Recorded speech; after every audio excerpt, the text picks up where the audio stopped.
안녕하세요. 저는 문학평론하는 신형철입니다. 어쩔 수가 없다 각본이 출간된 지 좀 됐습니다만 그걸 빌미로 해서 이렇게 감독님을 모시고 말씀을 나누게 됐습니다. 안녕하셨어요? 네, 안녕하세요. 예, 여기 헤이리 마을 카메라타라는 곳인데요. 네. 딱 봐도 여기 감독님 좋아하실 만한 공간 같은데 자주 오시는지. 예, 존경하는 황인종 선생님이 하시는 음악 감상실이고 여기 보시다시피 어마어마한 예. 빈티지 오디오들이 질비하게 있고 뭐 좋은 음반도 많고 예. 자주 옵니다.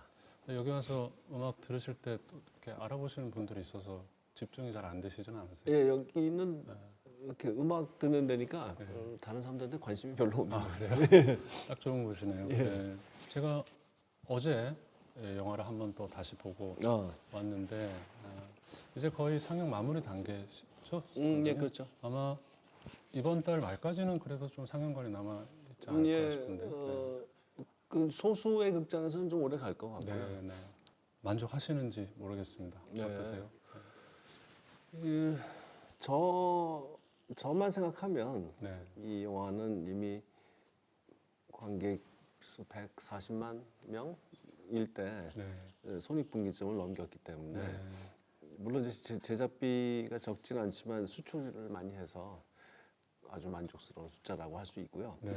다만 이제 한국의 영화관에 관객들이 많이 찾아오지 않는 이 시대에 이 영화가 본의 아니게 떠맡은 그런 사명 같은 것이 있어서 또 이렇게 유명한 배우도 많이 나오고 하니까 그래서 더 큰 흥행을 해서 부흥의 계기가 되었으면 한 그런 기대들이 있었죠. 네. 영화계에. 근데 그 기준으로 비춰보면 조금 아쉽고 그렇죠. 네. 뭐 요새는 영화 좋아하는 분들은 다 비슷한 마음이실 텐데 영화계를 응원하게 되는 극장도 마찬가지고요. 예. 그런 심정으로 다들 보고 계신 게 아닌가 싶습니다. 제가 감독님 영화를 이제 한 4반세기 정도 따라봐 왔는데 25년 정도. 예. 예.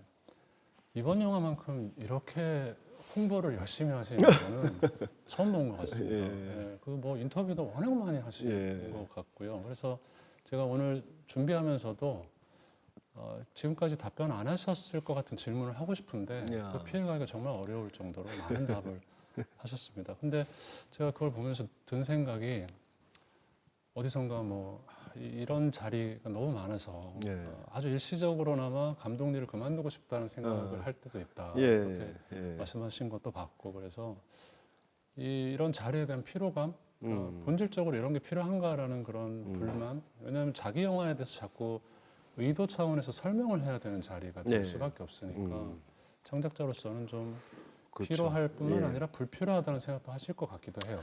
제가 우리나라에서 하는 정도면 그냥 계속 할 만하다고 생각해요. 근데 외국에서 이거보다 몇 배의 인터뷰와 Q&A와 뭐 이런 것을 해야 돼서요. 그래서 여러 나라를 돌아다니면서 비슷비슷한 질문에 답을 하는 일이 너무 많고 그 말씀하신 것처럼 이 영화라는 매체의 이 속성이 소리와 이미지를 가지고 이런저런 구성을 해서 거기서 어떤 의미 또는 숨겨진 의미, 비유 이런 것들을 구사하기 마련인데 그런 영화 매체 고유의 수사를 언어로 표현하는 순간 굉장히 좀 진부하고 상투적인 그 잘못된 국어 교육 시간에 그 시를 막 분석하고 이렇게 상징을 어떻게 하고 막 그런 느낌이 들 때가 많죠. 사실 만드는 사람 입장에서는 관객의 해독을 지성적인 해독을 요구하는 그런 배려만 갖고 하는 것은 아니고 제가 상당히 계획적으로 영화를 만드는 사람임에도 불구하고 저 역시 설명할 수 없는 이유로 저 스스로 이해할 수 없는 의도로 그렇게 그냥 이게 좋을 것 같다 이러고 싶다는 이유로 하는 것들도 많고 현장에서 즉흥적으로 이루어지는 것도 많고 근데 그런 것들이 하나하나 이제 언어로 설명된다는 것은 참 곤혹스러운 일입니다. 제가 뭐 말하기 싫어서 그러는 게 아니고 뭔가 이 작품의 고유한 어떤 광채 같은 것이 바래지는 느낌을 받아요. 그런 자리를 오늘 또 하시게 예. 됐습니다. 최선을 다해서 해야죠. 네, 그래도. 뭐 스포일러 걱정하지 않고 깊숙한 이야기를 한번 해보면 좋겠습니다. 영화 전체에 대한 얘기를 나눠볼 건데 그래도 화제라고 할 만한 거 두 가지를 좀 좁혀보자면 첫째는 각색의 문제입니다. 원작 소설도 있고요. 또 예. 2005년에 만들어진 영화도 있기 때문에 예. 이거를 비교하는 게 불가피한 부분이 있는 것 같고 예. 또 비교를 함으로써 감독님만의 개성이 뭔지도 잘 드러날 수 있을 것 같기도 해서 그 질문들이 많이 이제 들어갈 것 같고요. 또 하나는 이 관객이 영화를 보는 동안에 이제 감독님은 관객의 반응을 주로 보실 수밖에 없을 텐데 이번 영화 또 아주 많은 의견들이 갑론을박이 펼쳐졌고요. 그걸 보면서 제가 느낀 생각은 뭐냐면 아까 제가 사반세기 운운했는데 감독님과 한국 관객의 이 소통은 때로는 조화를 이룰 때도 있지만 예. 꽤 많은 경우 불화하는 이 관계 속에서 음. 진행이 되어 온 것 같습니다. 예. 그래서 도대체 그 본질적인 이유가 뭘까 이런 거를 한번 또 생각해 볼 만하지 않을까 싶습니다. 뭐 영화의 운명인 것 같아요. 이 문학 작품에 대해서는 이제 예를 들어서 김훈 작가나 한강 작가나 이런 분들의 작품을 놓고 모든 독자가 좋아하는 것은 아니겠죠. 그런데도 그런 말씀하신 불화라든가 그 좀 호감 가지 않는다는 표현들에 대해서 그렇게 주목받고 잘 다뤄지는 것 같지는 않은데 중요하게. 네. 근데 영화는 확실히 그 영화가 갖고 있는 대중성, 그 큰 돈이 들어가고 네.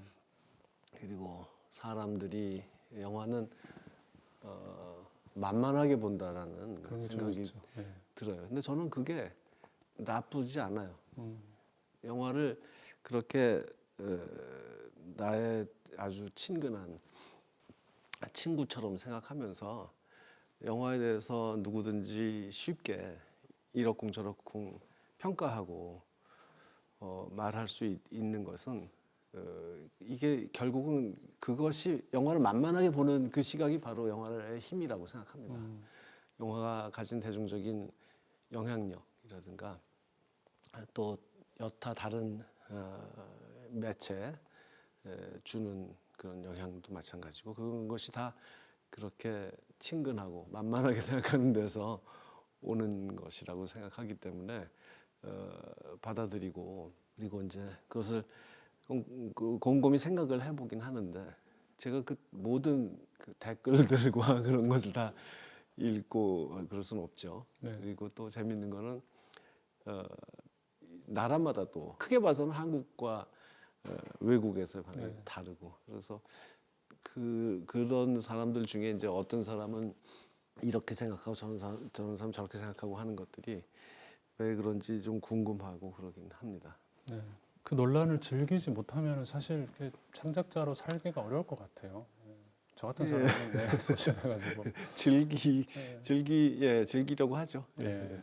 이번 영화 개봉날 오전에 가서 봤는데요. 보기 전에는 뭐 많은 분들이 계급에 대한 영화일 거라고 얘기들 하시고 뭐 기생충하고 비교도 하시고 뭐 그러길래 그런 영화겠거니 하고 갔는데 보고 나니까 느낌이 좀 달랐습니다. 그러니까 계급보다는 젠더에 가까운 영화라는 생각을 했고요. 물론 그거는 이제 계급에 매게 된 젠더라고 해야 되겠죠. 대사 곳곳에 그런 어떤 요구가 있다고 느꼈습니다. 이거는 중년 남성 생계 부양자, 그러니까 가장 쉽게 말하면 가장의 내면성에 대한 혹은 욕망의 구조에 대한 이야기다라고 느낄 수밖에 없었습니다. 그래서 헤어질 결심이 여성성에 대한 탐구라면 이번 영화는 남성성에 대한 탐구라고 할 수 있겠구나. 뭐 이런 생각을 하면서 나왔어요. 근데 나중에 인터뷰를 봤더니 감독님이 이미 너무 정확하게 헤어질 결심은 여백이 많은 여성성에 대한 영화고 이번 영화는 꽉 찬 남성성에 대한 영화다라고 규정하신 걸 보고 제가 약간 허탈해질 정도로 이미 정확하게 알고 계시구나 스스로 그런 느낌을 받았습니다. 근데 이 남성성에 대한 얘기를 좀 본격적으로 하기 전에 헤어질 결심 얘기를 조금만 듣고 싶어서 제가 여쭤보고 싶은 건데요. 예. 그 영화가 탐구한 여성성의 본질은 뭘까 이런 이제 궁금함이 생깁니다. 예. 뭐 여러 가지 기준이 있을 수 있잖아요. 예, 예. 뭐 성적인 문제도 있을 수 있고. 예. 그러니까 설애를 여성을 대표하는 선수, 뭐 해준을 뭐 남성 그렇게 그 대표성을 갖고 부여하고 뭐 그렇게 해서 그 영화를 만들지는 않잖아요. 그렇겠죠. 예. 그냥 개인들이죠. 네. 근데 아무래도 이제 보기에는 그런 이제 대비도 될 테고 저 스스로 또 이 두 편의 영화를 그렇게 비교한 적이 있으니까 설애는 서경 작가와 저의 생각에는 해준이 법 질서 뭐 이런 것을 대표하는 사람이라면 또 이성 그러니까 뭔가 이것을 미스터리를 파헤친 끝에 어떤 진실을 이렇게 만날 수 있다라고 하고 발견된 진실을 가지고 뭔가 바로잡는다, 뭐 처벌한다, 계몽한다 이런 식의 생각을 가졌던 사람인데 비해서 설애는 보다 좀 자연에 가깝다, 자연을 대표한다 이렇게 생각을 하고 접근했습니다. 그녀가 왔다고 하는 중국이라는 나라가 무슨 법과 질서가 무너진 그런 야만적인 사회라는 소리가 아니라 어쨌든 이 영화 세계 속에서는 설애가 온 곳은 해준의 세계하고는 아주 다른 그런 곳이고요. 이 사람은 무슨 아름다운 자연일 아주 평화롭고 전원이라고 라고 표현할 때 느껴지는 그런 뉘앙스의 자연일 수도 있지만 자연재해라고 할 때의 그런 뭐 다 쓸어버리는 그 쓰나미 같은 그 거센 파도 같은 영화의 이미지로 등장하는 그런 힘도 가진 그런 존재라고 생각했던 것 같아요. 네. 산해경이라는 책과도 관련이 있으니까 설화적인 그런 그렇죠. 세계라고 할 수도 예, 있고요. 그렇죠. 네. 제가 보기에는 그 아가씨나 헤어질 결심이나 어쩔 수가 없다가 다 남성성에 대한 탐구가 있다고도 할 수 있을 것 같아요. 예. 예, 뭐 아까 말씀하신 것처럼 이번에는 이것만 탐구하고 뭐 이런 그렇죠. 건 아닐 아니죠. 테니까요. 예, 당연히 상대적으로 규정이 될 수밖에 없으니까. 예. 제가 그 얘기를 조금 감독님한테 드려보자면 남성성의 어떤 무능함에 대한 탐구 같아요. 예, 제가 또 그런 주제에 관심이 있어서 그런지 모르겠습니다만 아가씨의 그 두 남자는 여성의 섹슈얼리티에 대해 아주 잘 알고 있고 그걸 통제할 수 있다고 생각하는 그렇죠. 예, 그런 사람들인데 사실은 여성의 욕망에 대해서 매우 무지했을 뿐만 아니라 그렇죠. 예, 뭐 퀴어적인 세계 이런 것들은 전혀 짐작도 못하는 그렇죠. 그런 예. 캐릭터고요.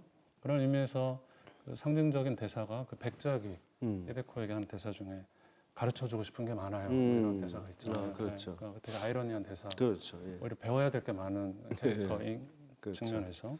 맞아요. 그다음에 헤어질 결심에서 해주는 자신의 뭐 이상적 자아라고 할까. 그게 말 그대로 붕괴될 이제 위험에 처하면 이제 급진적인 사랑의 관계 속에서 그런 위험에 처하면 도망칠 수밖에 없는. 저는 그게 남성적 본질 중에 하나라는 생각도 들고요. 예. 네, 뭐 일이냐 사랑이냐라고 할 때 일이 우선이다 뭐 이런 식의 좀 상투적인 버전도 있습니다만 그런 측면에서 마지막에 그 혜준이가 내가 언제 사랑한다고 말했어요라고 하는 그 대사가 정말 이제 뼈 아프고 그렇죠. 상징적인 대사죠. 그러니까 이 캐릭터는 그런 관계를 가졌음에도 불구하고 사랑이란 말을 떠올려 본 적이 없거나 그렇죠. 했어도 이미 까먹은 사람. 그렇죠. 이런 측면에서 그렇죠.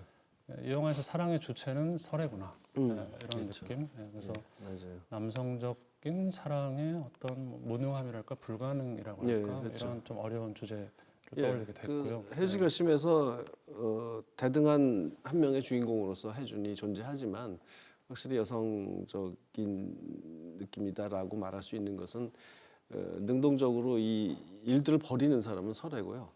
해준은 거기 이제 반응을 하다가 무너지는 사람이고요. 그렇죠. 그래서 확실히 설애가 대표하는 여성성이 좀 지배하는 영화인 것은 사실이고 여성성에 대해서 또 좀 다른 식으로 표현하자면은 좀 더 유연한 존재로서 좀 표상되는 것 같아요 제 영화 속에서. 그래서 상황에 따라서 이렇게 바뀔 수 있고 그렇게 대처하는 능력이 더 상상력이 있는 존재로서 제 영화 속의 남성들은 뭔가 이래야 한다라고 정해진 것을 가지고 매달리다가 그러다가 이제 너무 거센 파도가 오면은 그만 이제 그 매달렸던 것을 놓치고 이제 표류하거나 떠내려 가버리게 되는 그런 존재죠. 예. 그런 맥락에서 이 어쩔 수가 없다도 이제 남성성에 대한 영화인데 뭐 각도가 좀 다르다면 아까도 잠깐 말씀드렸습니다만 전형적인 그 남성 가장이 남성다움이라고 하는 그 통념에 이제 완전히 포박이 되어 있는 그런 상태에서 실직이라는 사태를 맞닥뜨렸을 때 얼마나 그 자기 파괴적인 방식으로 대처할 수밖에 없는가에 대한 그런 무능함에 대한 이야기라고 할 수 있을 것 같고요. 그 상징적인 대사를 하나 골라보자면 우리는 이 전쟁에서 여자들을 지켜야 해. 그렇죠. 라고 저한테 얘기를 하는데 사실 여자들도 함께 싸우고 있는데 그렇죠. 혼자만 싸우고 있다고 생각하는. 제가 그 써놓고 참 뿌듯하게 생각했던 대사고요. 정말 같지 않다는 말이 그 탄식이 절로 나오는 그런 순간이죠.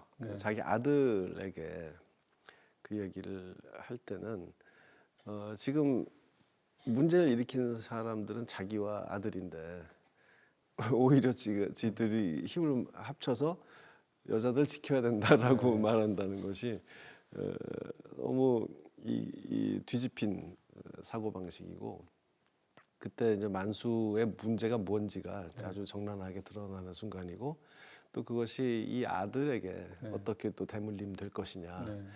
이런 모든 남성적인 사고 방식이라는 것은 다 사회에서 형성된 거고 또 가정에서 이렇게 교육된 것이기 때문에 그런 양상도 좀 보여주고 싶었습니다. 제가 짐작하기에는 아마 이 원작 소설을 처음 읽으셨을 때나 처음에 영화화를 결심하셨을 때는 상대적으로 계급에 대한 문제가 더 중요하셨지 않았을까라는 짐작. 근데 점점 시간이 지나면서 이렇게 좀 방향이 바뀌었다고 봐도 될까요? 아니요, 제가 읽는 중에 이미 아들이 말썽을 일으켜서 경찰에 끌려갔을 때 만수가 이 문제를 해결한다. 그동안 자신감을 잃었던 가장이었던 만수가 살인을 몇 번 잘 처리하면서 자신감 회복하고 아들 문제에 적극적으로 개입해서 해결한다라는 그 챕터를 읽을 때가 제일 짜릿했어요. 그래서 이 문제 때문이라도 나는 이 영화를 만들어야 되겠다는 생각을 했어요. 그러니까 처음부터 중요했죠.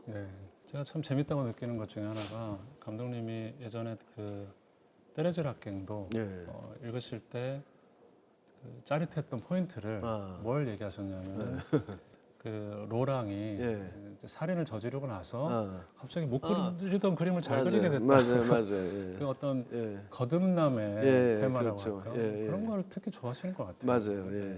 어쩔 수가 없다 해도 자꾸 등장하죠. 나는 거듭난다. 그리고 새 출발이다. 뉴 스타트 이런 부활 뭐 이런 테마가 정말 항상 저 자신이 그러고 싶은 욕망이 강해서 그런 것 같아요. 뭔가 이런 타성에 젖은 뭐 태도라든가 벗어날 수 없는 한계를 느낄 때마다 어떤 계기가 있어서 아주 극적으로 다시 태어나고 싶다. 뭔가 새 출발하고 싶다. 사실 저만 그러지는 않을 것 같아요. 모두가 어떤 면에서든지 그런 거듭나고 싶다라는 욕망들을 가질 텐데 그것은 그냥 헛된 희망이고 부질없는 생각일 뿐이죠. 근데 이제 그런 것은 영화적으로, 그러니까 문학적으로도 굉장히 매혹적인 얘기거리인 것 같아요. 그래서 그런 욕망과 그것의 좌절, 그 욕망은 왜 잘못되었는지, 왜 삐뚤어졌는지, 그리고 또 의도하지 않게 자기가 그렇게 이 방향으로 가려고 생각한 것도 아니었는데 로랑의 경우처럼 네. 어떤 다른 이유 때문에 뜻밖의 아주 자기가 기대하지도 못했던 큰 발전을 갑자기 비약적으로 이룬다든가 하는 식의 이 거듭남을 둘러싼 여러 가지 얘기들이 매혹시킵니다. 네. 자, 이 영화에 대해서 아마 가장 많이 들으신 질문은 어쩔 수가 없지 않잖아라는 게 아닐까 예. 짐작이 되는데 이 질문에 대해서는 답을 이미 많이 하셔가지고요. 예. 제가 다시 뭐 청하지는 않을 텐데 제가 대신 오늘은 이 질문에 대한 답을 짧게 좀 해본다면 이 영화는 주인공을 이해할 수 없는 영화가 아니라 이해할 수 없는 주인공의 영화라고 해야 될 것 같고요. 이런 거죠. 죽일 필요가 없는 것 같은데 이상하게 죽여야 한다고 생각하는 사람이 주인공인 이야기인 거죠. 애초에 캐릭터가. 예. 좀 멀리 가는 것 같긴 합니다만 햄릿을 예로 들어보자면 햄릿도 어쩔 수가 없다고 주장하는 사람이죠. 예, 그렇죠. 그런데 상황은 반대죠. 뭐냐면 죽여도 될 것 같은데 이상하게 죽일 수 없다고 생각하는 사람의 이야기입니다. 햄릿은. 그렇죠. 예. 근데 우리가 햄릿을 보면서 왜 이렇게 안 죽이는지 답답해서 뭐 집어 던졌어 이런 식으로 독해를 하지는 않으니까 그런 각도로 보자면 이 영화도 좀 다른 각도에서 봐야 되지 않을까라는 생각이 드는데 근데 제가 이 논란의 수준에서 또 반복할 생각은 별로 없고요. 좀 이렇게 심화시켜 볼 필요가 있지 않을까라는 생각이 드는데 결국은 공감이라고 하는 것이 예. 예술 작품을 우리가 수용할 때 얼마나 중요한가, 얼마나 중요해야 하는가 이런 좀 미학적인 일반 문제로 전환해보면 어떨까라는 생각이 듭니다. 감상자와 캐릭터랑 관계를 맺는 방식이 여러 가지가 있을 수가 있고 그게 꼭 뭐 정서적 공감만이 전부는 아닐 텐데 그렇죠. 전반적으로 그 요소를 다들 중요하게 생각하시고 제가 느끼기에는 그게 점점 더 강화되고 있다라는 생각이 지금 맞아요. 그러니까 특정한 어떤 수용 구조가 지배를 하고 있다 이런 느낌이 들고요. 근데 저는 감독님이 이거를 작품과 관련된 이슈로 보시는지 아니면 관객과 관련된 이슈로 보시는지 이거 한번 여쭤보고 싶어요. 공감을 통해서 접근해야 될 영화가 있고 그렇지 않은 영화가 있는 것인지 아니면 어떤 영화든 간에 어떤 관객은 그러니까 공감이 중요한 관객이 있고 그렇지 않은 관객이 있는 것인지 이 문제입니다. 그러니까 만약에 전자라면 그러면 감독님이 본인의 영화를 대상으로 이런 영화들은 정서적 공감이 중요한 영화지만 이런 영화는 아니죠. 뭐 이렇게 답을 하실 수 있을 것 같고요.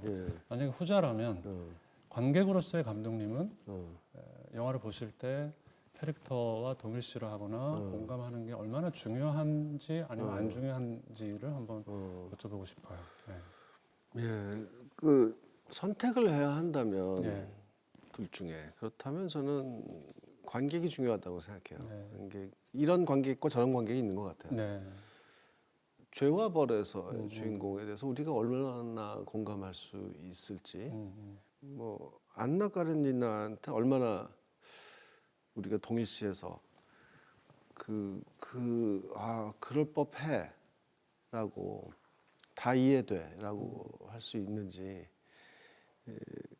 그 문제를 생각해 보면 어떤 관객분들, 어떤 독자분들은 확실히 유난히 더 이것이 이 인물과 나를 동일시하면서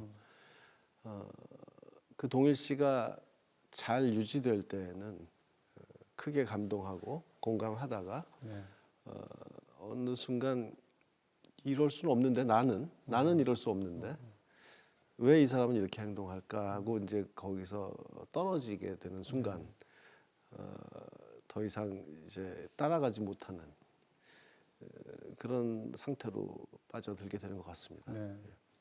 그게 뭐 공감이 안 되더라도 그러니까 정서적 공감이 안 되더라도 그러니까 인지적 공감이라는 개념도 있잖아요. 그러니까 인지적으로 공감해 보려고 노력하는 방식으로 끝까지 갈 수도 있는데 그렇죠. 지적 탐구로 전환하는 방식으로. 그러니까 영화나 문학 작품에서 주인공이 아주 무슨 하니발 렉터처럼 처음부터 악인이다라고 이렇게 딱 설정해놓고 들어가지 않는 한은 보통 이렇게 이 사람의 행동을 좀 믿고 싶고 이 사람이 착한 사람이다라고 전제하면서 시작하는 경향이 좀 있죠. 네.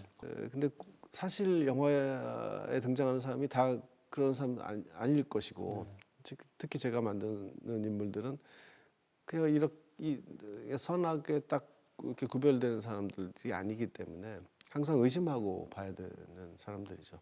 특히 저는 좀 관객 오도하는 걸 좋아하니까 시작할 때는 네.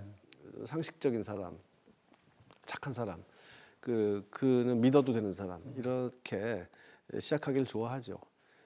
근데 항상 관객은 이 인물들을 계속 마음 놓고 따라가서는 안 된다는 것이 저의 생각이고 제가 다른 사람의 영화를 볼 때도 마찬가지예요. 예를 들면 제가 지금 읽고 있는 나보코프의 창백한 불꽃이라는 소설에서 1인칭 화자가 뭔가 굉장히 그럴듯한 이야기를 막 늘어놓고 있는데 얼마 안 가서 이 사람은 참 믿을 수도 없고 그 착한 사람도 아닌 것 같고 그런 것을 알게 됐거든요. 그래서 그 긴장을 이렇게 보는 것이 참 큰 즐거움인데 제가 만드는 인물의 행동에 얼마나 그의 심리가 개연성이 있는지를 따지는 것은 그렇게 해서 이것이 좋다 나쁘다라고 말하기는 어렵다는 말씀을 드리고 싶어요. 만수에 대해서 제가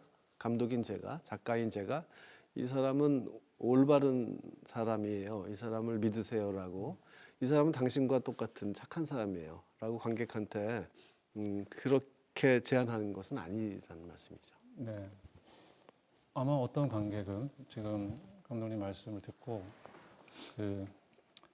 아라의 대사를 인용해서 좀 항변을 하실 수도 있을 것 같아요. 뭐냐면 살인 자체가 문제가 아니라 네가 그 살인을 어떻게 바라보는지가 문제라고 이런 식으로. 네. 그러니까 뭐냐면 저 캐릭터는 뭐 공감을 하거나 뭐 이럴 필요 없이 그냥 보게 되는데 관객이 그래서 놓칠 수 없는 건 뭐냐면 이 영화가 저 캐릭터를 어떻게 바라보고 있느냐는 알고 싶어 하거든요. 그러니까 이걸 서사학의 뭐 전문 용어를 잠깐 쓰자면 내포 저자라는 개념이 거기에 해당하는 것인데 작품 안에 있는 규범적 일관성 혹은 뭐 도덕적 판단의 일관된 주체가 의인화된 개념이 이제 내포 저자라는 개념이고 이건 실제 저자랑은 다를 수도 있고요.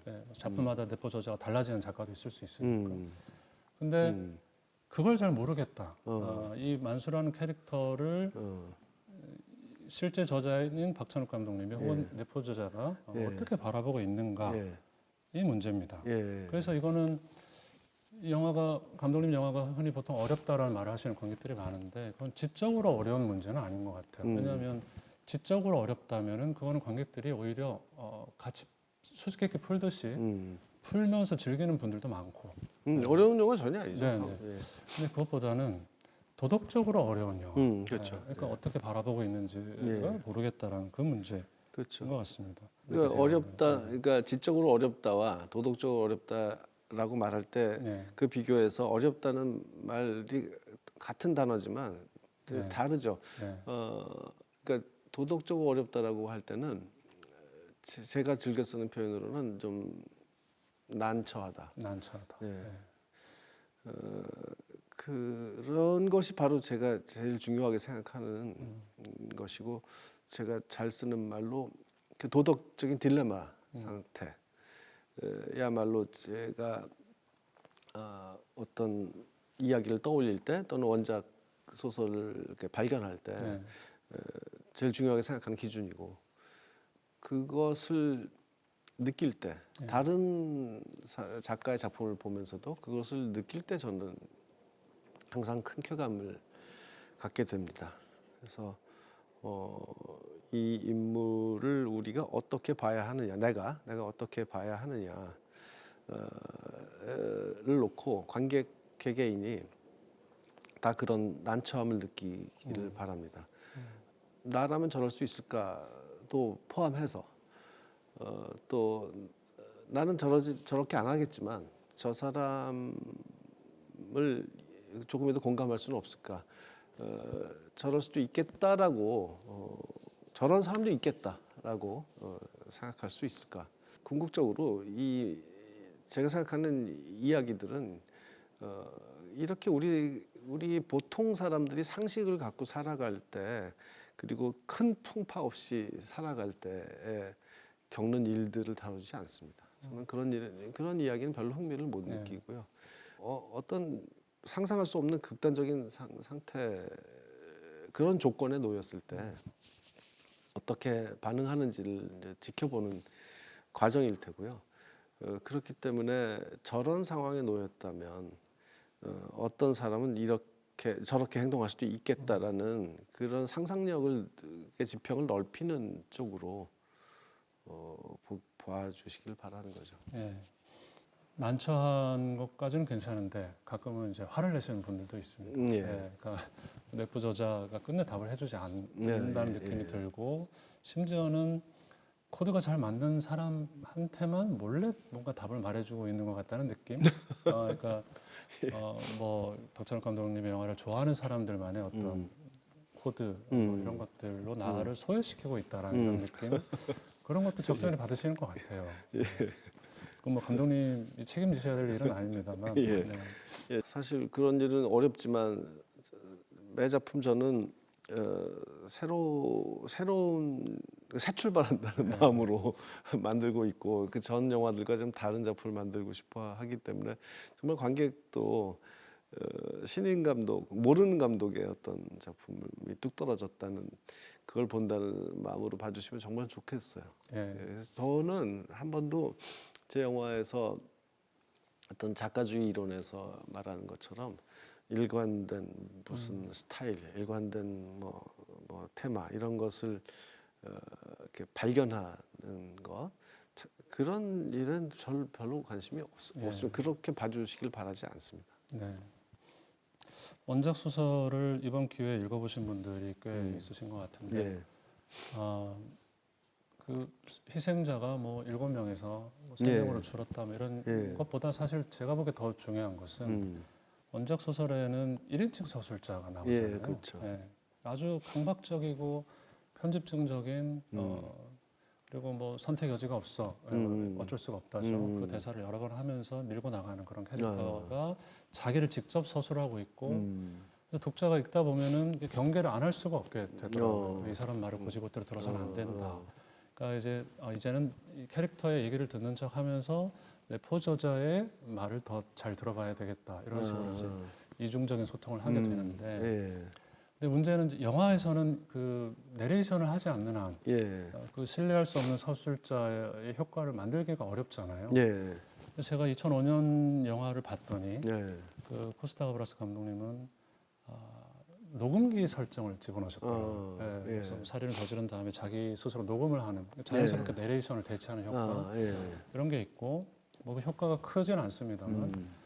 그리고 또 한 가지 흥미로웠던 것은 이건 원작이 있는 설정인데 그 부부 상담사 분이 나오셔가지고 이 주인공이 얼마나 강박적이고 편집적인 인물인가를 상대화를 계속 해주면서 그렇게 생각하실 필요 없다 이렇게 얘기를 해줌으로써 관객으로 하여금 나는 저 위치에서 이 캐릭터를 보면 되는구나 이런 걸 좀 알게 해주는 그런 친절한 설정이 있는 것 같더라고요. 근데 뭐 어쩔 수가 없다 해서는 당연히 그런 설정들이 다 빠졌고 부부 상담사 대신에 나온다고 할 만한 캐릭터는 영화 초반부에 나오는 그 취업훈련원의 강사. 그러니까 전형적인 감독님 캐릭터라고 할 수 있는데 또 도덕적으로 매우 모호한 표정을 지으면서 클로즈업을 딱 해서 보여주고 그러니까 그런 캐릭터가 나옴으로써 상담사의 자리는 또 없어져 버리고 그러니까 뭔가 안전 장치들인 거죠 그런 것들이. 그렇죠. 근데 그런 것들을 결국 다 빼셨어요. 이거는 처음에 좀 어떤 계산과 고심이 있으셨는지 궁금합니다. 제가 그 보이스 오브 내레이션을 영화에서 사용 안 하는 것은 아닙니다만은 이번 작품은 왠지 그러고 싶지 않았어요. 좀 관객이 이 인물을 끊임없이 비판적인 거리를 유지하면서 보아주기를 바랬고요. 그래서 아주 시작할 단계부터 그런 것을 쓰지 않겠다라고 마음을 먹었고요. 이병헌이라는 배우는 예를 들면 가브라스 감독님의 2005년 프랑스 영화에 비하면 훨씬 더 관객한테 호소력이 있는 굉장히 그 관객을 막 끌어들이는 그런 눈빛과 표정을 가진 배우잖아요. 프랑스 영화에서는 그분도 코미디언이라고 하던데 그분의 연기는 좀 상당히 건조하고 좀, 그렇게 거리감이 느껴지는 좀 냉소적인 태도가 느껴지는 그 영화에 내포 저자가 있다면 아마 좀 냉소주의를 가진 사람인 것 같아요. 그런 배우에 비해서 이병헌 씨가 훨씬 호소력을 가졌기 때문에 저는 이것이 저의 기본적인 이 영화에 대한 접근 태도와 좋은 조화를 이룬다고 봤습니다. 그래서 관객이 이렇게 탁 어태치 됐다가 떨어졌다가 하는 그네 타고 이 딸내미가 카메라 쪽으로 왔다가 갔다가 이러잖아요. 진정 운동이거나 아니면 동시에 두 개의 트랙을 가거나 이렇게 관객이 만수에 대해서 공감했다가 또 어느 순간 떨어졌다가 그 공감에 대해서도 반성적으로 저런 행동을 내가 왜 응원하지? 저렇게 어설프게 행동하면 안 되는데 좀 잘하지 그래라고 이렇게 막 마음속으로 외쳤던 것에 대해서 내가 왜 그랬을까 하고 이렇게 또 반성하게 되는 근데 그것이 분리되지 않게 다시 말하면 만수의 행동이 정당화되지 않는다는 것을 분명히 인지하면서 그를 냉소적으로 떨어뜨려서 아주 나쁜 놈이네 이렇게 보지 그 단계까지 가지 않으면서 좀 그러지 않으면 좋겠다. 제발 여기서 멈추면 좋겠다. 이런 데까지 가면 좋겠다고 생각했습니다. 생산적인 혼란이라고 할 만한 그런 상태인데 어떤 관객은 그걸 즐길 수 있을 것 같고요. 어떤 관객은 힘들어할 수도 있을 것 같고 그렇습니다. 여기까지는 이제 총론적인 검토. 제가 계속 상정하고 있는 그 어떤 관객의 시점에서 말씀을 이제 계속 드려볼 건데요. 이 영화를 제대로 이해하기 위해서는 한 번은 부딪혀야 되는 세 개의 질문, 그게 저는 있다고 생각하는데 이게 왜냐하면 3막 구성으로 되어 있고 희생자가 3명이기도 하거니와 각 막의 만수의 어떤 실존적인 문제들이 다 하나씩 걸려 있죠. 많은 분들이 그렇게 해석을 하십니다만 1막에서는 아내의 문제, 2막에서는 자식의 문제, 3막에서는 자기의 문제 이렇게 걸려 있습니다. 근데 여기서 사람들이 던져볼 만한 질문은 저는 이건 것 같아요. 세 번의 살인에 대한 질문인데요. 범모는 왜 그렇게 웃기게 죽어야 되는가? 혹은 이렇게 길게 죽어야 되는가? 이런 질문이 하나 있을 수 있을 것 같고 신조는 왜 그렇게 간단하게 혹은 단호하게 죽어야 되는가? 뭐 이런 질문이고요. 세 번째는 선출은 왜 그렇게 또 복잡하게 잔혹하게 죽어야 하는가? 뭐 2005년 영화나 원작에서는 그냥 펑 터트리고 하는데 아주 복잡하게 죽이잖아요. 그래서 이 세 가지 질문을 따져보는 것이 이야기를 좀 깊이 음미할 수 있는 방법 같다라고 저는 생각을 해서 그렇게 한번 진행을 해보겠습니다. 1막에서 범모 아라 부부의 씬하고 만수 미리 부부의 씬이 계속 맞물리면서 그렇죠. 주거니 받거니 하면서 서로 비추는 구조로 되어 있습니다. 그 영화 볼 때는 제가 못 알아들었는데요. 시나리오를 보면서 알게 된 게 그 만수가 치과 의사한테 오준호 씨죠? 뭐 이렇게 얘기하는 그 준호라는 이름은 아라의 외도남의 이름이잖아요. 그렇죠. 그 이름을 이제 착각하는. 그렇죠. 그래서 일부러 오진호와 이준호 이렇게 좀 약간 잘못 들을 수 있는 장명을 했죠. 네, 또 첫 번째 살인이니까 신중하고 또 어설플 수밖에 없다는 것도 그렇죠. 당연하고요. 근데 또 그런 과정에서 관객이 계속 의식하게 되는 게 뭐냐면 이 두 배우, 범모 아라 두 배우가 이 형성해내는 아주 호련하고 진중한 코믹 톤. 거기에 이제 만수의 슬랩스틱도 좀 가세를 하고 계속 이제 미끄러지고 헛발질하고 이런 모습이 연출이 됩니다. 그러니까 감독님 영화에는 언제나 그 희극적인 분위기가 저는 공기처럼 존재한다고 느낍니다. 감독님의 유머는 이제 의외성에서 나오는 유머잖아요. 그러니까 저 인물이 입을 열면 어떤 의외의 대사를 할까라고 하는 약간 불안감에 가까울 정도의 긴장감 그리고 그 대사를 듣는 순간 의외의 대사여서 뭐 웃음이 나온다든가 이런 게 늘 있는데 이번 영화를 보면서 특히 1막에서 유난히 그 희극적인 톤이 많이 강조되고 있다는 느낌을 좀 받았습니다. 이와 관련해서 이제 두 가지 질문, 하나는 작은 질문이고 하나는 큰 질문인데 작은 질문은 이겁니다. 그 뒷동산 씬이 두 개가 있죠. 범마하고 아라가 걸어가는 과정, 그래서 만수가 얘기를 듣는 그 씬이 하나 있고요. 거기는 두 부부의 그 지난 일들을 만수가 전해 듣는, 그렇죠. 예, 정보를 알게 되는 중요한 서사적 기능이 있는 씬인데 그 다음 씬, 만수가 뱀에 물려가지고 아라가 그 독을 빨아내주는 그 씬은 자칫 언뜻 보면 서사적으로 저 씬에 어떤 기능이 있을까? 그냥 뭔가 한바탕 소동을 또 일으켜서 그냥 웃고 넘어가자는 씬인가? 이런 생각 해볼 수 있을 것 같아요. 그 씬의 서사적 기능이라고 할까? 그런 건 뭘까요? 예, 원래 뭐 꼭 없어도 되는 씬들이 중요한 법이죠. 누구든지 필수적이다라고 느끼는 그런 씬들만으로 구성된 영화는 재미없다고 생각해요. 그 씬은 제가 각색 초고 때부터 이미 있었던 이경미 감독과 함께 했었던 그런 씬이었는데 아마 아라라는 인물에 대해서 좀 더 강조하고 싶었던 것 같아요. 그러니까 내가 지금 타겟으로 삼은 사람은 범모인데 그의 아내는 말하자면 그냥 조연이죠. 따라오는 사람이죠. 범모를 미행하다 보니 쌍안경으로 관찰한다고 치면 그 시점샷 안에 프레임에 반쯤 걸려 있으면 어울릴 법한 그런 화면 중앙에는 범모가 있고 그런 법한 인물인데 저는 갈수록 관객이 저 사람이 더 중요한가 봐라는 생각이 들게 하고 싶었어요.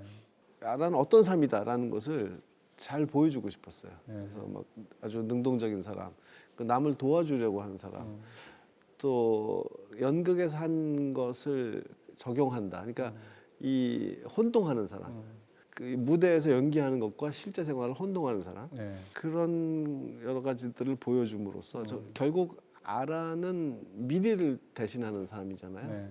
아라를 이렇게 하면 할수록 미리도 더 중요해진다고, 더 풍부해진다고 생각했고 그렇게 아라와 만수 둘만의 관계가 성립이 되면서 나중에 고추 잠자리 씬에 갔을 때 아라가 알아보고 그렇게 해서 이 삼자의 대결이 이 삼각 관계가 더 풍부해진다고 생각했습니다. 그리고 나서 이제 나중에 다시 등장하잖아요. 마지막에, 관객이 이제 잊어버렸을 때 맞습니다. 다시 형사의 회상으로 등장을 하게 되기 때문에 이 사람이 굉장히 중요한 인물로 취급되어야 한다. 이미 처음부터 그렇게 생각을 했죠. 재밌는 건 그 아라가 마지막에 오디션에서 떨어졌던 그 역할, 남편이 죽은 부인의 역할을 정말로 하게 되고 일생일대 연기를 하게 되고 사실 그 뱀에 물렸을 때의 장면은 각본에서는 조금 더 있었죠. 그 발목을 빨아주고 있으니까 만수가 미안하고 민망하고 그래서 저 입안에 뭐 상처가 있으시면 곤란할 텐데 뭐라고 하니까 아라가 상처 없다 이렇게 혀로 자기 입안을 이렇게 훑어보는 행동을 하면서 혀에도 상처가 없다라고 하면서 혀를 쏙 내밀어서 만수에게 보여준단 말이죠. 이 모든 과정이 정말 예기치 않는 순간에 정말 있을 수 없는 만나서는 안 되는 두 사람 사이에 성적 긴장감을 좀 갖고 싶었어요. 좀 이상한 에로틱한 느낌이 필요하다고 생각해서 그걸로 까지 썼는데 그 찍기까지 했는데 그 오랫동안 발목을 빨아주는 그냥 그 얼굴만으로 충분히 민망하더라고요. 그래서 그 정도로 그쳤습니다. 그 아내랑 같이 영화를 봤는데 마지막에 아라가 연기하는 장면을 나중에 논평을 하기를 리틀 드러머걸의 그 캐릭터 떠오르게 한다. 삶과 영화가 아, 그렇죠. 예, 네, 제가 그런 관계에 걸 좋아하는 것 같아요. 네. 예, 정확히 보셨네. 네. 아까 제가 큰 질문도 하나 드리겠다고 했는데 이 큰 질문이라는 거는 감독님한테는 익숙하고 좀 지겨울 수도 있는 질문입니다. 아까 이제 미리 좀 나온 얘기입니다만 유머에 대한 것인데 예, 이번 영화는 아주 대중적인 영화입니다. 아주 웃깁니다. 이런 예. 말씀 많이 하신 걸 제가 들었는데 예. 이게 참 아이러니한 것이요. 감독님 영화에서 예상치 못한 그 유머 때문에 오히려 네. 많은 관객들이 예. 아까 말씀드린 그 내포 저자의 위치에 대한 혼란에 빠지기도 하는. 아, 예. 여하튼 이건 살인에 대한 이야기인데 예. 이렇게 웃겨도 되는 것인가라는 그런. 예. 그래서 그 영화의 그 중년 형사가 만수가 농담을 하는 걸 듣고 나서 그런 일로 농담하시는 거 아니에요라고 중얼중얼 하잖아요. 근데 그 대사를 아마 그 딸 여원이처럼 따라하는 관객도 예. 있을 수 있겠다. 예. 그런 생각을 할 정도였습니다. 감독님이 아까 말씀하신 그 생산적인 도덕적 혼란을 만드는 역할을 하는 거는 분명한 것 같은데요. 예. 그게 또 관객들이 힘들어하는 원인 중에 하나일 수도 있겠다. 이 지점은 뭐 계속 고민하셨죠 그동안. 네. 사실 이 영화를 좋아하는 사람은 그것 때문에 좋아하고 예. 싫어하는 사람은 그것 때문에 싫어하고. 네. 그렇죠. 사실 대부분 예술 작품의 운명은 그런 것 같아요. 네. 어떤 좋아하는 사람과 싫어하는 사람의 이유가 같다는 거죠. 저는 만수의 행동에 대해서 관객이 이렇게도 보고 저렇게도 볼 때 이 연민을 갖고 그를 동정하고 이것을 비극으로 받아들이는 시각과 그가 하는 행동에 그 어처구니 없는 일단 그 어리석음 이런 계획을 세웠을 때 이미 그가 보여준 어리석음 이걸로 해결될 수 있다고 생각하는 그다음에 그 실행 과정에서 보여주는 그런 어설픔 이런 데서 이제 웃음이 나오는 것인데 그것은 결국은 또 연민으로 귀결되는 것 같아요. 그 바보 같은 행동들을 보면서 웃었다. 그가 웃기다는 것은 결국 또 불쌍하다는 것과 연결되는 것 같고 이 유머, 이 코미디는 분리될 수 없다. 이 비극성과 분리될 수 없다라고 저는 느낍니다. 예. 특히 예를 들면은 아까 그 의외성 말씀하셨는데 부부 싸움 할 때 당신이 사람 차별은 안 하지. 미리가 그렇게 말하잖아요. 맞습니다. 술 마시면 누구한테나 공평하게 개니까. 제가 현장에서 갑자기 병원 씨한테 요구했던 것이 대답을 못 하고 있다가 갑자기 왕왕 하고 짖으면 어떻겠느냐. 거기서 관객이 이제 기대를 할 거 아니에요. 뭐라고 대응을 할 것이냐. 근데 거기서 엉뚱하게 뭐 나는 개다 그래. 뭐 네 말대로 나는 개야라고 하는 그 일종의 그것도 대사라면 의외의 대사죠. 그런 식의 연기를 보고 있으면 이때 웃을 것이냐 그 행동을 보고 또는 만수가 자기의 혐오랄까요? 과거의 자기에 대한 혐오 그런 것을 그런 식으로 드러내는 되게 자기 비하의 형식으로 드러내는 것을 보고 그를 측은히 여길 것이냐 그것이 참 뭐라고 분리되기 어렵다는 것이죠. 연민과 조소 예. 뭐 이렇게 같이 갈 그렇죠. 수밖에 없는 찰리 채플린이 또 떠오르는 대목인데 예. 그 유명한 말 있잖아요. 감독님. 인생은 가까이서 보면 비극이고 그렇죠. 멀리서 예. 보면 희극이다. 예. 명언이죠, 진짜. 예. 근데 그 아포리즘이 보통 그런데 이게 헷갈립니다. 왜냐하면 반대로 말해도 그럴 듯하거든요. 그렇죠. 그래서 사람들이 막 이렇게 헷갈려 하는데 감독님 버전으로 이런 말을 하나 만들어 본다면 뭐 어떤 게 있을까요? 유머의 철학을 담으셔가지고. 그렇게요. 네. 그 정말 이렇게 해도 맞고 저렇게 해도 맞는 것 같아요. 그러니까 그런 식으로 말하자면 뭐 눈높이에서 보면 비극인데 위에서 내려다 보면 희극이다. 이렇게 말해도 되겠죠. 그냥 언뜻 생각해 보면 비극인데 한 번 더 생각해 보면 희극이다. 근데 거기 한 번 더 생각하면 다시 비극이고 또 생각하면 희극이고 그렇게 무한히 생각을 하면 해볼수록 자꾸 바뀌게 된다라고 말할 수도 있겠죠. 이 어쩔 수가 없다는 영화를 놓고 말씀드리자면 한 번 보면 희극인데 두 번 보면 비극이고 뭐 이렇게도 말할 수 있겠고. 맞습니다. 예. 그 고추 잠자리 씬을 생각해 보자면은 이거는 인생을 잘 들릴 때는 비극인데 잘 안 들릴 때는 희극이다 이렇게 말할 수도 있을 것 같아요. 야, 진짜 기가 막히네. 예. 그 장면은 그 자막 처리를 하지 않았으면 그만큼 웃기지 않았을 거라는 그렇죠, 생각이 듭니다. 맞습니다. 왜냐하면 그게 간접화의 효과가 있으니까. 그렇죠, 예. 근데 그 장면 뭐 다들 이제 칭찬을 하고 제가 어느 기사에서 봤는데 뭐 해외에서는 상영 중에 박수를 치기도 했다 뭐 이런 예, 그런 경우가 여러 번 있었고요. 예. 특히 제가 제일 놀랐던 거는 관계자들이 제일 놀랐던 거는 베니스에서 언론 시사 때 네. 그렇게 박수가 나왔다는 거예요. 그래서 네. 언론 시사 되게 팔짱 끼고 이렇게 뒤로 기대서 네. 그렇게 보기 마련인데 되게 잘 웃지도 않고 그러는데 네. 그때 정말 많이 웃고 박수까지 나왔다는 얘기를 듣고 좀 기분이 좋았었죠. 예. 예. 저도 비슷한 느낌이었습니다. 보는 중에 이미 이거는 동시에 생각을 하는 거죠.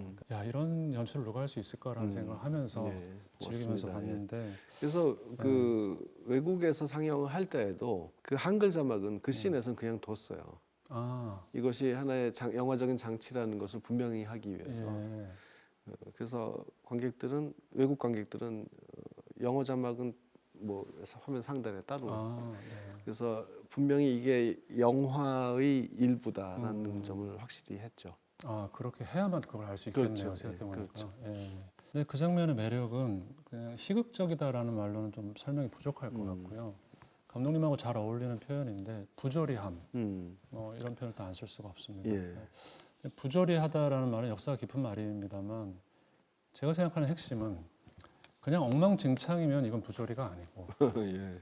내적으로는 뭔가 질서와 규칙이 분명히 있는데 예. 전체적으로 보면 엉망진창인 그런 정확하시네요. 상태, 예, 예. 그런 상태를 맞아요. 지칭해야 되는 것 같고요. 예. 뭐 감독님도 좋아하시는 카프카의 세계가 그렇잖아요. 그렇죠. 예. 예. 필립 K 딕도 그래요. 필립 K 딕도 네, 그렇고 네, 네. 그래서 나름의 규칙들이 작동되고 있고 네. 그 등장 인물들은 다 그 세계 속에선 정상이고 그렇죠. 다 상식과 이런 걸 원칙을 갖고 딱 판단을 해서 한다고 하는데 네. 우리가 볼 때는 정말 말도 안 되는 그렇죠. 일들이 벌어지죠. 네. 저는 이 장면 보면서 그 감독님 옛날 99년 단편 영화 심판이라는 영화가 예. 또 갑자기 생각이 났습니다. 예. 그 유튜브에 있으니까 보시면 좋을 텐데 그 영화도 정말 부조리한 영화인 것이 예. 참사 희생자의 어떤 형체를 알아볼 수 없는 시신이 있어요. 예. 보상금이 있는 겁니다. 이 참사에. 그래서 몇 가족이 서로 자기 자식이라고 주장을 하는 거예요. 근데 뭐 보상금이 걸려 있으니까 자기 자식이라고 주장하는 게 논리적으로 말이 안 되는 건 아니죠. 그렇죠. 경제적 합리성에 따른 주장이니까. 예. 근데 이게 전체적으로 보면은 서로 자기 자식이 죽었기를 바라는 이상한 가족들의 이야기가 되어버리는 그렇죠. 거예요. 예. 맞아요. 그러니까 뭐 20분밖에 안 되는 영화입니다만 아주 강렬한 인상을 남기는 영화인데 그런 느낌인 거죠. 왜냐하면 이 고추장조리 씬도 각 캐릭터가 다 할 만한 말을 하고 있고 그렇죠. 할 만한 행위를 하고 있는데 전체적으로는 엉망이 돼버려요. 예. 맞는 계산을 하지만 전체적으로는 오답이 나와버리는 그렇죠. 그런 설정입니다. 예, 맞습니다. 근데 그 결과적으로 나온 오답이 뭐냐면은 만수가 범모를 죽인다가 아니고 어깨에 한 방 쏘기는 합니다만 치명상은 아니죠. 치명상은 아니고 예. 아라가 죽이는 것이죠. 그렇죠. 그러니까 이 답은 아마 좀 엉뚱한 답이라고 그렇죠. 많이 예, 느끼실 예. 거고 첫 번째 살인이니까 더 어수선하게 만들고 싶다. 그리고 점점 더 이제 이후의 살인을 크레센도처럼 하고 예, 싶다라는 예. 의도였을 거라고 짐작이 되면서도 예. 왜 아라한테 마지막 권총을 주셨나? 이거 원작에는 없는 설정이잖아요. 예. 예, 이거 뭐 통째로 다 새로 만들어진 그러니까요. 장면인데 일단 말씀하신 것처럼 만수의 범행이 이 초보자서부터 이렇게 점점 숙련되어 가는 네. 그런 과정을 보여줘야 했기 때문에 그런 것도 있고 중요한 것은 결국 아라는 미리를 대신하는 인물이기 때문에 네. 만수의 마음속에서는 그러니까 아라를 관찰하면서 자기 아내인 미리도 외도를 하고 있는가 하는 의심을 갖게 되는 것처럼 네. 아라가 하는 한마디 한마디 그의 행동 하나하나를 다 이렇게 비추어서 보게 되죠. 네. 그게 내적인 내러티브의 필요성도 있지만, 그러니까 자기 아내인 미리에게 자기가 살해되는, 너는 내 인생에 필요 없어라고 제거되는 그런 만수의 공포를 드러낸다고 할 수 있겠죠. 이 일막의 살인이 방금 말씀하신 것처럼 아내 외도를 둘러싸고 전개가 됩니다. 이건 원작에서도 중요한 설정인데요. 좀 딱딱하게 얘기해 보자면 남성 생계 부양자 모델에서 그러니까 남자 혼자 돈을 벌어서 가족을 건사하는 그 모델에서는 남성의 경제적 불안하고 성적 불안 사이에 아주 긴밀한 내재적 관련이 있다. 그렇죠. 뭐 많은 분들이 지적하는. 그러니까 실직은 곧 살인이다 이런 말 많이 씁니다만 실직은 곧 거세다에 가까운 그런 설정입니다. 근데 이게 아내들은 그렇게 생각하지 않는데 그리고 실제로 생각하지도 않고 아내라고 말도 해주는데도 불구하고 남자들은 다른 계산을 하고 오답을 내니까 그렇죠. 이런 경우 이제 신경증적이라고 할 그렇죠. 수밖에 없는 예. 그런 문제입니다. 근데 보면 아라가 결국 외도를 했기 때문에 예. 영화를 보다 보면은 아, 정말 그럴 수도 있겠구나라고 오해할 수 있는데 그거에 대해서 아라가 분명히 얘기를 했죠. 그렇죠. 실직이 문제가 아니라 네 태도가 문제다. 그거 뭐냐면 네가 돈을 못 벌어서 매력을 잃었다는 게 아니고 그렇죠. 스스로 자기 연민과 거세 불안에 빠져가지고 예. 나를 방치했기 때문에 그렇죠. 생긴 문제다라는 걸 분명히 그렇죠. 얘기하는데 예. 만수는 또 그걸 제대로 파악을 못하고 맞아요. 그 다음 장면에서 이제 예. 그렇죠. 근데 만수가 하는 말을 들어보면 다 알아요, 자기도. 돈을 못 벌면 집이라도 팔아. 그렇죠. 예. 마트 가서 짐이라도 날라. 이렇게 왜 아내 합리적인 제안에 귀를 기울이지 않아?라고 하는 걸 보면 지도 다 알고 있거든요. 네, 안 되는 거죠. 근데 안 예. 되는 거죠. 그래서 실직 자체가 문제가 아니라 실직에 어떻게 대처하는지가 문제다라는 그 아라의 절규를 들으면서도 그것도 알고 있을 거예요. 네. 만수는 그 너무나 강력하게 이게 고착된 이 사람의 세계관 속에서는 거기서 벗어날 수, 이 상자를 벗어날 수가 없는 거죠. 네. 그게 만수가 비록 해서는 안 될 방법을 통해서 자기 문제를 해결하는 사람이지만 비난받아 마땅한 사람이지만 그렇게 알면서도 못하는 또 그런 사람에 대한 연민도 저는 느낍니다. 예. 방금 상자에 갇혀 있다고 말씀하셨는데 네. 흔히 맨박스라고 부르는 네. 예. 남성다움의 통념 네. 스스로 갇혀 있다. 그러니까 아무리 얘기를 해도 워낙 그게 뿌리 깊게 남자들에게 그렇죠. 박혀 있으니까 이게 해결이 잘 안 되는 거죠. 그렇죠. 예전에 박완서 선생님이 쓰신 소설 중에 도시의 흉년 이런 소설인데 거기에도 아내가 돈을 벌자마자 남편은 실직 상태고 남편이 성불구가 돼버리는 이런 설정이 나와요. 이게 참 뿌리 깊은 꼭 그렇죠. 그럴 필요가 없는데 그렇죠. 그렇게 되고 마는 그런 예. 현상입니다. 자, 2막으로 넘어가 보면 아마 이런 질문도 많이 받으셨을 것 같은데요. 차승원 배우가 연기한 그 시조 예. 역할입니다. 왜 이렇게 시조의 비중이 적은가? 그리고 아까 말씀드린 것처럼 왜 이렇게 단호하게 죽이는가? 그러니까 감독님 대답하신 거 제가 봤는데요. 이 영화의 리듬상 약간의 가속이 좀 필요한 대목이라고 그렇죠. 하신 거 예. 제가 봤는데 근데 어떤 관객의 입장에서는 1막에서의 살인이 너무 어렵게 진행됐기 때문에 그 속도가 지금 익숙해져 있고 만수가 잔인하게 죽인 결과로 끝난 게 아니기 때문에 만수에 대한 어떤 유대 관계를 일정하게 유지하고 있는 상태.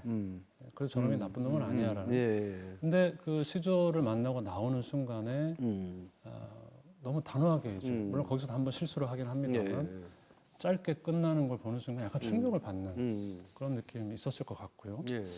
게다가 그 전 장면이 전 씬이 둘의 가족에 대한 내밀한 얘기를 하는 아주 짧지만 깊은 소통을 하는 그 장면이 있었기 때문에 더 그 대조 효과가 크지 그렇죠. 않았을까 그런 생각이 드는데 근데 이제 원작을 또 한번 비교를 해보자면 그 원작 소설에서는 그 캐릭터가 맨 끝에 나오죠. 거의 끝에서 두 번째인가에 나오기 때문에 단호하게 죽이는 게 맞고요. 원작 소설에서는.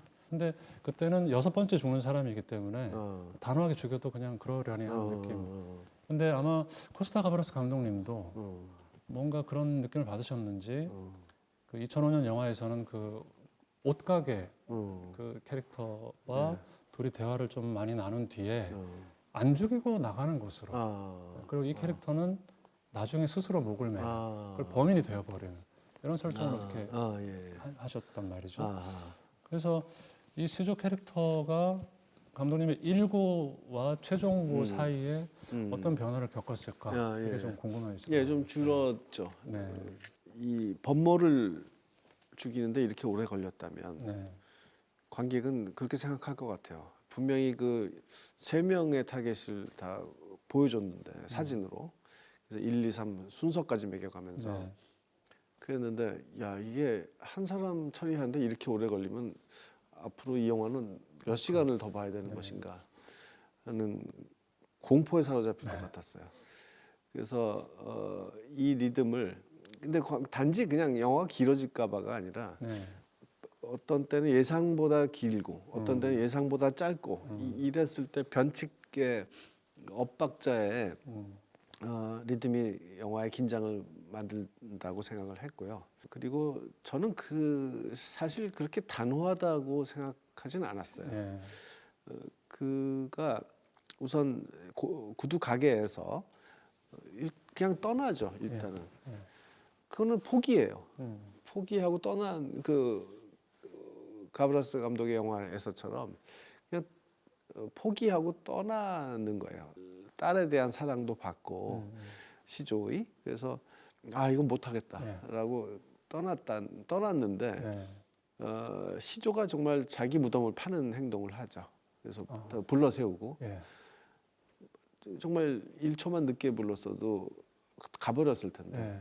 불러 세워서 들어오시라고 자꾸 네. 초대를 하고 그러다 보니 또 자기 딸 얘기도 하고 다 했는데 막상 그 바닷가에서 총을 쏠 때에는 눈을 마주치지도 못해서 이렇게 가리고 그렇게 머뭇거리다가 시조가 손을 탁 치고 달아나니까 도망치니까. 그냥 얼떨결에 얼떨결에. 쏘았다. 저는 이 병원 배우와 저는 이제 그렇게 생각하면서 찍었고요. 그래서 이것이 만수의 범행이 이제 차츰 발전한다라는 과정 속에서 첫 번째는 자기가 하지도 못했고 두 번째는 얼떨결에 저질렀고 이런 식으로 나아간다라고 봤습니다. 예. 상대적인 거네요. 그러니까 네. 일막에서 살인하고 비교할 수밖에 없으니까 그렇죠. 그렇게 예. 느껴졌던 그렇죠. 시간이 그렇죠. 컸던 것 예, 같고요. 예. 중간에 여러 명이 있었으면 훨씬 덜 그래서 했을 텐데. 그 총을 쏜 다음에 한 박자가 더 있었는데 편집에서 줄였는데요. 자기가 지금 저지른 짓에 대해서 예. 좀 뭔가 실감도 잘 못하고 멍해진 상태, 그 바닥에 그냥 주저앉은 채로 시간이 멈춘 것 같이 비상등 2개의 자동차에서 비상등이 깜빡깜빡하는데 그 속도 점점 느려지면서 이렇게 만수가 멍한 상태로 있는 그래서 첫 번째 살인을 저질렀을 때의 뭐 즐거움이라든가 뭐 성취감이라든가 이런 것과는 완전히 거리가 먼 그 표정을 보여주는 한 박자가 있었어요. 근데 좀 영화가 좀 늘어지는 것 같아서 줄였습니다. 예. 그게 있었다면 좀 단호하던 조금 인상은 더 안 받았을 수도 그럴 있겠네요. 수도 있었을 것 같습니다. 예.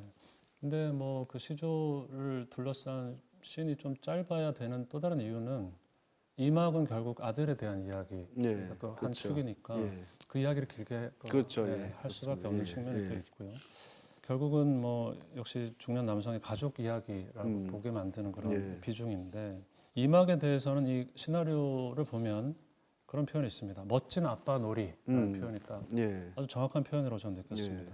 이것도 일종의 중년 남성, 그러니까 아버지들의 강박이죠. 그렇죠. 예, 그렇죠. 이 가족의 가장으로서 돈을 잘 벌어야 되지만 아들에게 존경받는 아빠가 그렇죠. 돼야 된다라고 하는 그 강박에 따른 행위고. 근데 이제 흥미로운 건 뭐냐면 감독님은 이 만수의 아들이 친아들이 아닌 것으로 설정까지 하셨단 말이죠. 그럼 원작에는 없는 설정이죠. 없죠.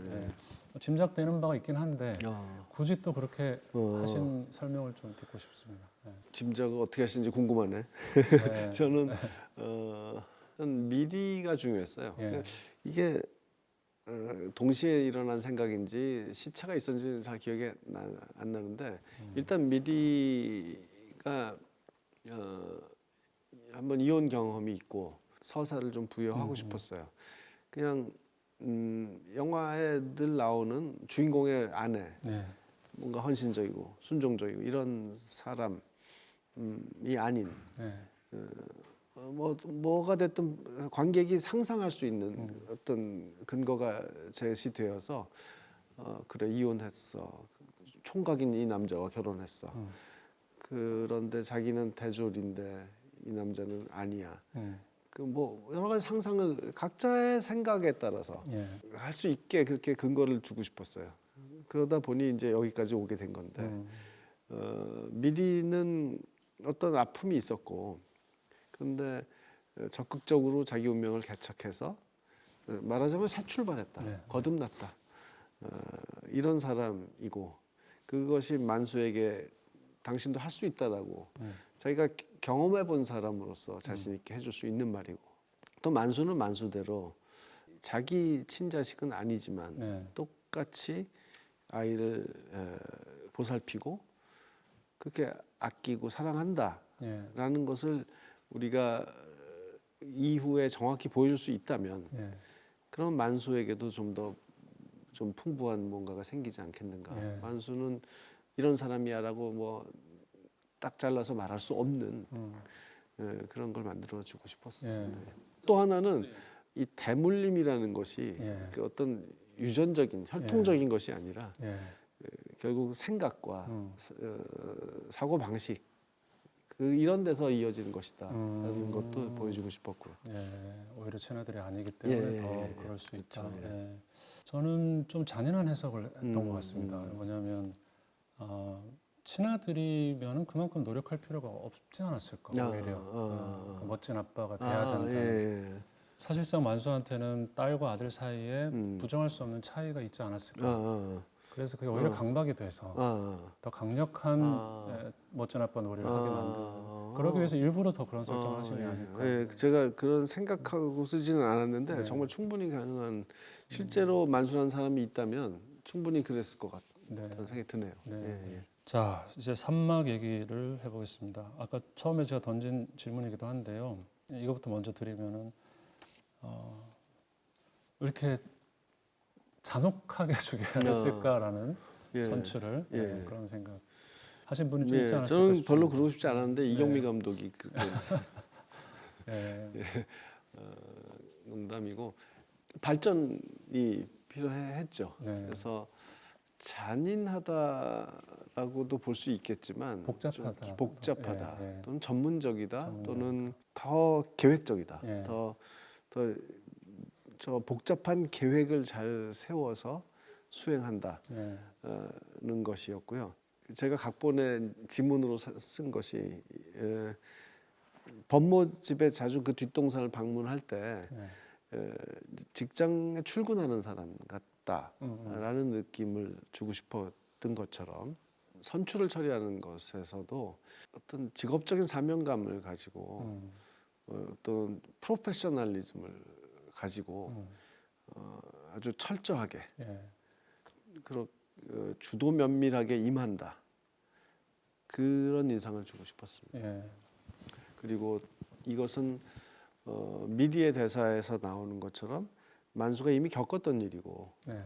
알코올릭 시절에 네. 자다가 토해서 질식. 질식사 할 뻔했다라는. 그러니까 사실 미리는 이게 복잡한 게 만수에게 여러 번 영감을 주죠. 선출을 보면서 이 사람 뭐 비 오는 날 뾰족한 우산을 쓰고 가다가 벼락 맞아 죽지 않냐 않나라고 말을 한다. 그리고 질식사 할 뻔했다. 토해서 이런 것들을 자꾸 제공하면서 만수에게 영감을 줍니다. 네. 이게 부부가 이렇게 긴밀하게 연결돼 있고 그래서 미리가 하는 말 당신이 뭔가 나쁜 일을 안 좋은 일을 하면 그건 나도 같이 하는 거야라고 말할 때 그녀는 순수한 그 부부간의 연대 그 사랑을 표현한 거지만 확실히 책임이 관객이 보기에는 있죠. 그래서 자기 자신의 이 겪었던 일을 적용하는 행동이기 때문에 이것은 아주 철저하게 자기 파괴적인 비유적으로 예. 그런 행위이고 그렇기 때문에 더 그 공들여서 제가 그것을 묘사해야 된다고 생각했습니다. 예. 아주 철저하게 단계를 잘 빠뜨리지 않고 이렇게. 물론 뭐 다 묘사할 수는 없었습니다만은 예. 그 마치 고고학 발굴 현장에서 유적지 막 삽으로 퍼내다 나중에는 붓으로 이렇게 흙을 떨어내잖아요. 그런 것처럼 선출의 얼굴에 흙이 묻어 있으면 안 되니까 이렇게 붓으로 막 닦아 털어내고 하는 그런 식의 철저함 보여주고 싶었어요. 예. 산막이 전체적으로 역동적이라는 느낌을 받았고요. 예. 이게 어떤 이미지상의 구조가 있는 것 같습니다. 왜냐하면 한쪽에는 묻는 행위가 있고요. 한쪽에는 파는 행위가 있습니다. 그렇죠. 혹은 뭐 맞아요. 망각하려는 의지와 다시 기어 나오려고 하는 의지 그렇죠. 이런 게 예. 지금 같이 작동을 그렇죠. 하는데 좀 해석의 어떤 재미로 한번 말씀드려보자면 한 세 가지 층에서 그렇습니다. 일단 만수가 옛날에 자기 모습을 닮은 사람이잖아요. 선출이. 예. 네, 많은 분들이 해석을 하듯이 자기의 과거 모습을 묻으려고 하는 것처럼 보이기도 하는데 예. 그 과정에서 또 술을 마시게 되니까 예. 마셔서 옛날의 모습이 또 나오기도 그렇죠. 하는. 예, 그래서 묻으려고 하는데 나오는 이런 그렇죠. 움직임이 있고 예, 맞아요. 선출을 지금 묻고 있는데 가족들은 지금 신조를 파내고 있잖아요. 예. 예. 그러니까 그런 의미에서 신조는 아까 뭐 비중이 적다라고 말씀드렸지만 사실은 산막에서 계속 연기를 하고 있는 거랑 네, 마찬가지이기 맞습니다. 때문에 예, 예. 한쪽은 묻고 또 한쪽은 나오는 예, 이런 그렇죠. 구조가 또 맞습니다. 있고요. 예, 정확하게 보셨어요. 예. 또 하나는 만수 입장에서는 이게 이제 마지막 살인이고 자신의 모든 비밀을 다 완성하는 그런 완성의 의미가 있는 파묻음인데 예. 전체적으로 보면은 이거는 이제 가족들이 그동안 의심했던 것들이 폭로되는 그렇죠. 파국의 순간이고요. 그렇죠. 예. 그러니까 이런 구도가 작동을 하면서 움직이는 예. 아주 역동적이라는 느낌을 받았고요. 예, 그렇죠. 특히 저는 이 각색의 가장 매력적인 포인트 중에 하나가 뭐냐면 원작에서는 결국 가족들은 모르잖아요. 모르죠. 예, 영화에서도 마찬가지고요. 그걸 알게 만든다는 거. 예. 이게 남성성에 대한 비판을 완성한다는 측면에서 저는 중요한 예. 문제라고 생각했습니다. 뭐 혼자 다 끝내버리는 게 아니게 되도록 그렇죠. 예. 만드는 것이고. 그렇죠. 그래서 제가 또 옛날 영화 올드보이를 떠올릴 수밖에 없었는데 감독님이 마지막에 미도가 모르게 한 걸로 끝난 것에 대한 회한과 이후의 작업들 얘기하신 적이 많잖아요.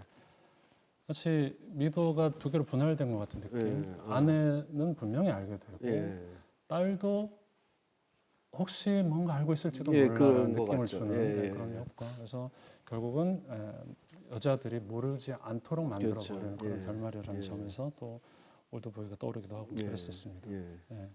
사실 그 원작 소설을 읽고 나서 아내가 가족들이 알게 되면 눈치를 채게 되면 어떤 일이 벌어질까? 그러면 완전히 다른 이야기가 그렇죠. 되어버릴 텐데 그건 참 굉장히 그 해결하기 어려운 그 말하자면 시나리오 작법상 난제 큰 도전이 그렇죠. 되겠지만 정말 해보고 싶은 그런 욕심이 막 생기더라고요. 그래서 제가 이 긴 세월 동안 이 작품을 놓지 않았던 이유 중에 하나는 거기에 있었던 것 같아요. 올드보이도 그렇고 뭐 무슨 아가씨도 그렇고요. 그 작품의 결말에 대한 완전히 다른 상상을 해서 거의 뭐 척추에 가까운 어떤 거를 교체하는 그런 각색들을 많이 하셨는데 이번 영화에서도 거기에 해당하는 게 있다면 가족들이 알게 하는 그렇죠. 거. 그렇죠. 그거 같습니다. 그래야 만수의 이 모든 행동이 결국은 공허해지는 결말을 낳게 되고 정말 아무것도 없는 것을 향한 노력이 되어버리겠죠. 그렇죠. 이제 엔딩으로 한번 가보겠습니다. 언뜻 보면 완전 범죄 같습니다만 사실은 그렇지가 않은 게 자신이 그토록 지키려고 했던 스위트홈을 무너뜨리는 결과를 낳았습니다. 3번의 살인이었고요. 좁히면 뭐 2번이라고 친다 하더라도 그 과정에서 아내를 범죄자로 만들었습니다. 증거 인멸하긴 했으니까요. 그리고 아들이 트라우마에 시달리게 만들었습니다. 그 뭐 저 엄마가 돼지고기였어라고 한다고 해서 그 해결될 것 같지는 않고요. 아닌 것 같죠. 그리고 무엇보다도 자기 자신을 금주전 상태로 되돌리는 그렇죠. 그런 결과를 봤습니다. 그러니까 이게 아이러니한 게 뭐냐면 모든 걸 지키기 위해서 다시 일자리를 얻으려고 노력했는데 일자리만 없고 다 잃어버린 그렇죠. 그런 케이스가 돼버렸습니다. 근데 거기서 끝나는 게 아니고 그 일자리마저도 곧 빼앗길 수 있을 거라는 암시가 그렇죠. 마지막에 들어가면서 아, 그 벌목 로봇이라고 예. 각본집에 있더라고요. 예. 그 벌목 로봇이 이렇게 나오는데 저는 좀 유치한 표현입니다만 그 클로징에서 새삼 그 거장의 어떤 기운 같은 거를 느꼈습니다. 그 거의 종말론적인 분위기 같은 그런 장중한 그런 비관이 쫙 깔리면서 강렬한 마무리로 느꼈는데요. 2005년 영화에서는 그 코스타 가브라스 감독님도 마지막에 뭔가 하나 반전을 넣으신 게 주인공이 이제 재취업에 성공하고 나서 즐기고 있는데 또 젊은 여성이 막 그를 지켜보는 것으로 또 다른 희생자인 것처럼. 근데 그거는 뭐 우리가 많이 봤던 아이러니고요. 그렇죠. 이 영화에서의 결말은 좀 철학적이라고 할 만한 그런 결말인 것 같았습니다. 저는 마지막은 좀 SF 영화 같이 그런 느낌도 좀 있고요. 그래서 종말론 디스토피아적인 SF 영화의 방식이죠. 그런 느낌이었습니다. 그래서 아가씨가 해피엔딩이라면 헤어질 결심은 새드 엔딩이고요. 좀 관습적으로 말하면. 근데 어쩔 수 없다는 저는 새로운 개념을 하나 만들어야 되잖아요. 브로큰 엔딩이라는 개념을 한번 만들어봤어요. 겉으로 보면은 뭐 그럴듯한데요. 가운데 아주 거대한 균열이 그렇죠. 있어서 언젠가는 다 무너져 버릴 것이다라는 그렇죠. 조각나 버릴 것이다라는 그래서 깨진 채로 붙어 있다라는 느낌 그런 느낌이었습니다.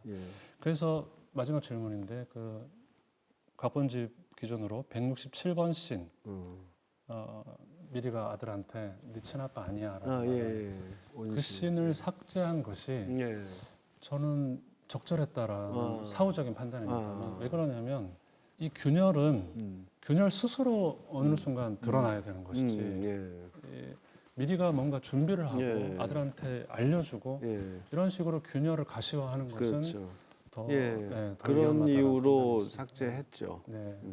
찍기도 찍었어요. 삭제하신 거죠. 찍었어요. 그 장면을 놓고 배우들과 많은 대화를 했었는데 결국에는 이제 찍어놓고 안 썼지만 아직도 적지 않은 관객들이 만수에게 어떤 처벌도 가해지지 않는다. 그 말씀하신 그 내포 저자가 어떤 응징도 가하지 않는다. 라고 만수가 이렇게 모든 걸 얻고 다 끝나도 되느냐는 분들도 있었어요. 그러니까 이제 이 가족의 붕괴의 조짐이라는 것을 이제 읽지 않은 분들이죠. 또는 애써 읽고 싶지 않았던 수도 있겠지만 그런 분들에게는 필요했던 씬이었겠죠. 뭐 사실 그런 우려 때문에 썼던 씬이고 찍었던 씬이고 그렇지만 결국에는 사실 없는 것이 맞다라고 느낍니다. 오늘의 마지막 질문입니다. 이게 좀 거창한 질문이고 좀 무책임한 질문일 수도 있는데 저는 그 박찬욱 감독님이 에밀 졸라의 소설을 한번 각색을 하셨습니다만 그 정도의 관계가 아니고요. 사실은 매우 밀접한 관계. 그러니까 어떤 졸라가 대표하는 그 자연주의의 인간관이나 세계관이나 이런 것에도 깊숙이 영향을 받으신 게 아닐까라는 짐작을 요새 해보고 있는데 이번 영화에서도 만수의 아버지가 월남전 참전 이후에 정신적으로 불안정했던 사람이고 돼지 살처분한 뒤에 목을 맸다 뭐 이런 설정이 들어오지 않습니까? 그렇죠. 뭔가 이 기질적 불안정함이 만수에게 잠재돼 있었고 그렇죠. 폭음과 살인까지 이어지게 된 이런 부계적 흐름 뭐 이런 걸 설정하시는 게 아닌가. 이건 되게 졸라스러운 그러네요. 설정이잖아요. 그러네요. 생각 못했지만 그 물론 뭐 졸라가 당시에 그 과학 이제 그걸 근거한다고 생각하면서 뭐 그런 기질과 신경 뭐 어쩌고 하는 그런 이론을 가지고 있었던 것이 뭐 지금 관점에서는 고리타분합니다만은 그게 뭐 유전이라고 그렇게 말하기보다는 또 태생적으로 결정된 뭐 그런 정말 신체적으로 예. 각인된 그런 것이라고 보지는 않지만 확실히 그 성장 환경에서 환경이죠. 예, 거기서 거기서 형성된 네. 조건이 사람의 운명을 크게 예. 좌우한다라는 그런 관점은 확실히 있는 것 같습니다. 예. 예. 그래서 감독님의 그 인장 같은 그 배우들의 연기 스타일이라든지 혹은 뭐 강렬한 미술 이런 것들이 한 캐릭터의 그 기질, 유전적인 거와 환경적인 거의 결과인 예. 강렬한 기질의 양식화 같은 그런 느낌도 받게 되고요. 예. 예. 그러니까 제 영화를 놓고 자연주의라고 말하기는 어렵겠지만 네. 또 말씀하신 측면은 또 예, 이해가 되네요. 예. 그렇다고 졸라가 뭐 비관적인 사람이 아니라 매우 진보적인 사회 참여적인 사람이었던 것도 감독님하고 비슷한 부분도 있고요. 예. 예, 그리고 또 인간 짐승이라는 작품을 네. 제가 굉장히 좋아하는데 예. 그런 거 여러 가지로 생각을 하게 만드는 네. 그런 언급이십니다. 예. 제가 이건 나중에 논문을 한번 써보려고요. 예. 그 감독님의 새로움과 혹은 외로움이 한국 영화계 안에서 사실주의, 그러니까 좀 소박한 의미의 사실주의가 워낙 지배적인 그렇죠. 기제로 작동하는 게 한국이기 때문에 그 안에서 사실주의와는 조금 더 다른 혹은 더 나아간 그 자연주의적인 그런 것 때문에 느끼는 새로움과 낯설음일 수도 있지 않을까 뭐 이런 생각을 저는 해보고 있습니다. 아이고 고맙습니다. 눈물 날라 그러는데. 예, 긴 시간 동안 말씀 나눠주셔서 너무 감사드리고요. 마지막으로 다음 작품에 대한 질문 안 드릴 수 예, 있는데 다음 작품 뭐 아직 정해진 게 없어요. 뭐 미국에서 준비해온 작품이 2개가 있는데 하나 SF 영화고 하나는 서부극인데요. 한국 영화로는 아직 준비해놓은 게 없고 지금부터 이제 생각을 해야 됩니다. 근데 그 작품은 지금 바빠가지고. 알겠습니다. 너무 오래 걸리지 않기를 소망하겠습니다. 예, 고맙습니다. 네, 오늘 박찬욱 감독님 어쩔 수가 없다 각본집 출간을 핑계로 이렇게 만나 뵙게 됐습니다. 감독님 감사드립니다. 예, 수고하셨어요. 고맙습니다. 감사합니다. 네.